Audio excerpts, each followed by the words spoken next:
Black Friday 2024. Black Friday in more ways than one.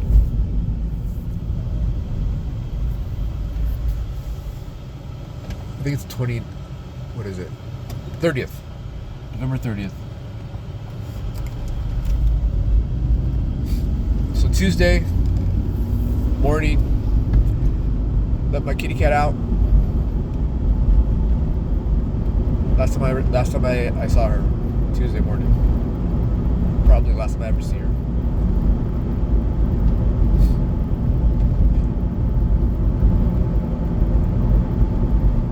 Right now it's very fresh, so I'll get emotional every time I think about her. I think more than a couple seconds about her, then I start to get emotional. But I'm gonna use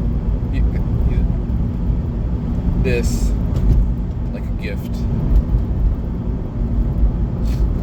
Her leaving, she can still come back. And then all these videos they're still, I gotta make them anyway.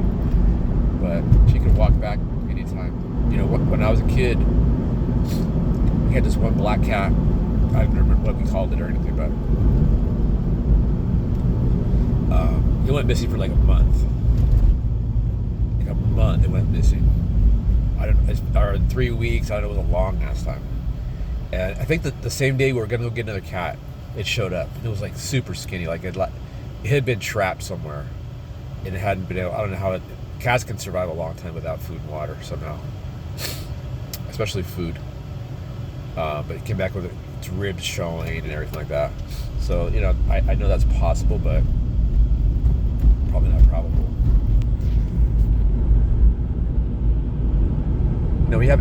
You have outdoor cats. It's just like it's very risky for little cats to be out loose. A lot of people do it. Like my whole life, I remember at one time we had 4 cats at the same time, and they were all loose. So it's just like when you have loose cats,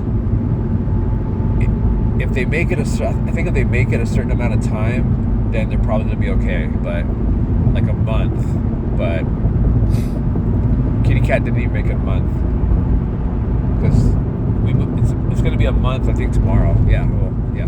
That we live there in this house in Avondale. She didn't make it a month. And you know what? It could be a lot of things. So first of all, didn't know there was coyotes in that area. I've not seen a coyote yet, but it's right near a golf course with like canal, kind of like flood control areas, and so I should have first of all checked that out and said, are there coyotes around this area? Also, it could be a lot of people don't like cats, and she was walking on the back wall a lot, and that connected her to all our neighbors' backyards. It just takes one shitty neighbor that doesn't like cats, and she jumps down in their yard, and they kill her. Or it could have been a dog. There's a lot of big dogs I've heard walking around the neighborhood.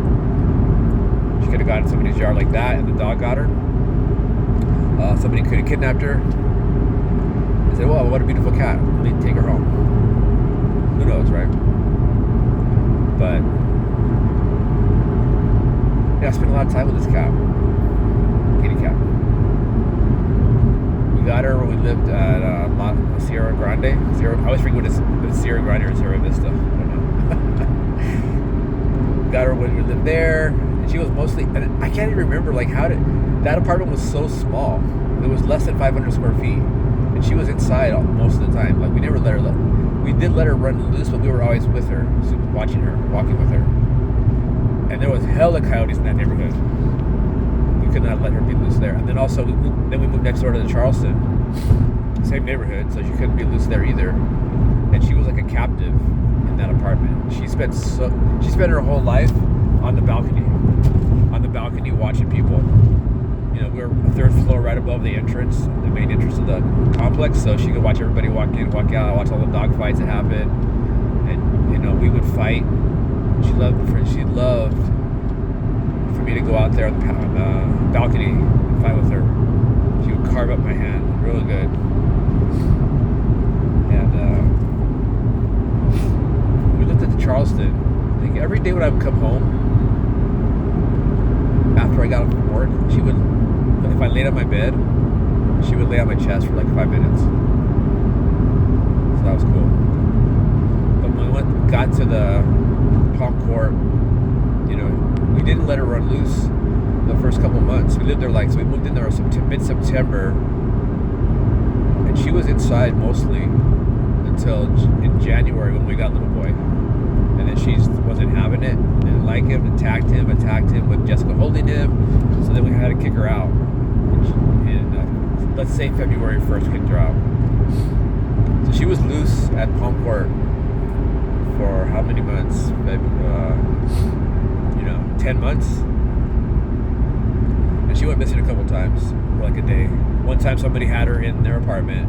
Another time she just went missing for another day. I think she would get into fights with that black cat sometimes, and then she'd be spooked and hide in the closet for a day, under the bed for a day or two, then come out and be back outside. But this time she didn't make it. She would have been so miserable if I kept her inside. Now that she tasted freedom, she'd be so miserable. I mean, the first week or two that we lived in this house, we didn't let her loose. Maybe the first week and a half, I don't know what it was. But she wanted to go outside. But, this is really making me realize, life is loss. Life is change. Life is death. You can have all that stuff. You might go months and years without it, but when you experience it, it hurts. I mean, every time I look at the fence, the wall, I want to see her on that wall. When I walk out the front door, I want to see her across the street under the car coming running towards me. Like she's ready to come inside. That's what was happening the last couple of weeks. She'd be outside, and when I would go check on her, and then when she was ready to come in, she would come running. I'd jingle my keys, and she would come running. Little boy still harassing her. That's the thing, that was tough. She had to be on her tower the whole time, really, inside, because little boy can't contain himself.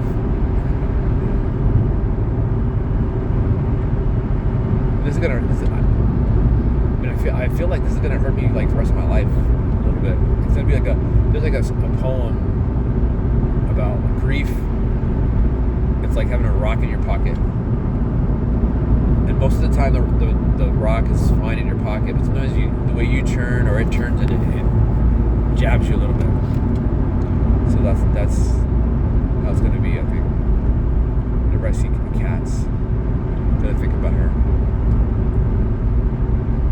Hopefully I don't get so emotional all the time. I don't think I will. It'll die down, I guess. Right now it's really raw, so whenever I think about her for more than like 2 or 3 seconds, I start to get emotional. I mean, during the day I can wear sunglasses, but at night is when it's hard. But I won't do that. This is like my second day, full day. No, third. This is day. You can say. So she didn't come back Tuesday night, but I'm like, well, that's happened before. Thinking she'd be back Wednesday morning, but she wasn't. So Wednesday, Thursday, Friday, day 3. Thinking that she's probably not coming back. So it sucks. And now, like, do we get another cat? Now, little boy, and I feel bad for little boy. He doesn't know what's going on. I mean, he's kind of acting pretty normal, but I'm sure he must think with whatever brain cells he has to think with. Where's my sister? And when he I think when he eats alone, he should be like wondering, where is she? I mean, he was actually at Palm Court. She was outside pretty much 100% of the time, so he was kind of not with her anyway. The only time he'd be with her is when I would take little boy out to walk on the leash. She would usually pop out and they'd be together. They had so much fun playing together, chasing each other. I'm glad I took a lot of videos of that. I'm probably gonna make an Instagram account just for those videos. Put some on YouTube as well. Glad I have them. hard to watch those now, but I'm glad I have them. So, anyway, today the airport looks like it's going to be good. This is the last day I have to make the money for the rent. And I need to make $200 today. So this last week up to Thanksgiving, the airport has been horrible. There've been like 100 drivers there at all times. I would literally say between 70 and 110 drivers at the airport at all times all week. So that I had to like ditch the airport. I was working the streets, which I don't mind if it's busy. It was busy Wednesday. I did all street rides on Wednesday. I did okay. See how it goes today.